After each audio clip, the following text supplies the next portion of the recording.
Well, obviously the UK is still in the EU for the time being, so we are in the kind of phony war. So when I hear that leaving the European Union makes no difference and that our economy is booming, I keep on reminding people that nothing has changed as of yet.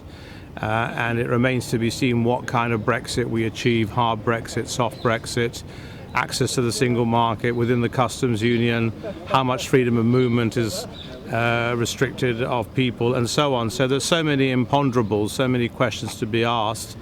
But I am expecting Article 50 to be triggered early next year.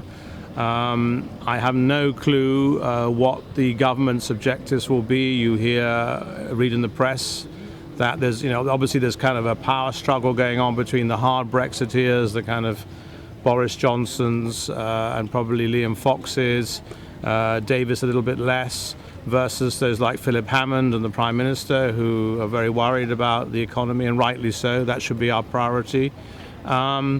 But I'm a little bit more optimistic. I am at the moment, with my thinking cap on, working on a paper on the area which hasn't been discussed much, which is foreign policy, security dimension, CSDP, CFSP.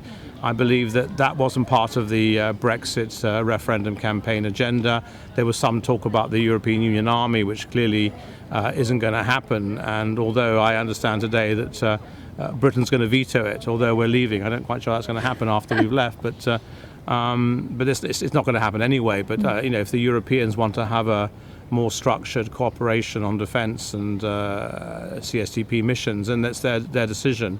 But I do think that Britain should stay as close as possible and align ourselves on foreign policy, security and defence matters, because the only person who would be gaining otherwise would be Mr. Putin and dictators and tyrants all over the world. So I'm working on that dimension, but clearly the biggest worry is the economy, because at the moment, as I said, no change. But the moment the City of London gets wind of the fact that there won't be passporting, or that we're out of the customs union, the car industry and the chemical industries will start to be affected, and there'll be major manufacturers relocating to Eastern Europe and the continent.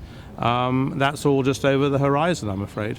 Well, yes, I think there's a lot of support, particularly from my immediate colleagues and friends who know that I was a passionate Remainer, that I will always be I think I'm labelled as a Ramoner, they call me now a refusenik.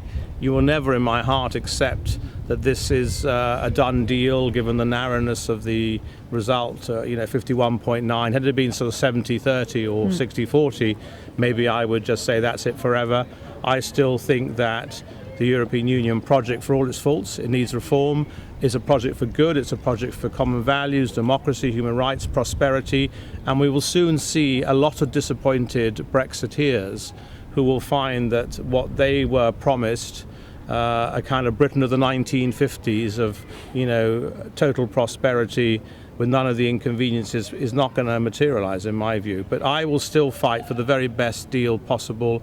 I'm particularly concerned for the City of London because I represent London.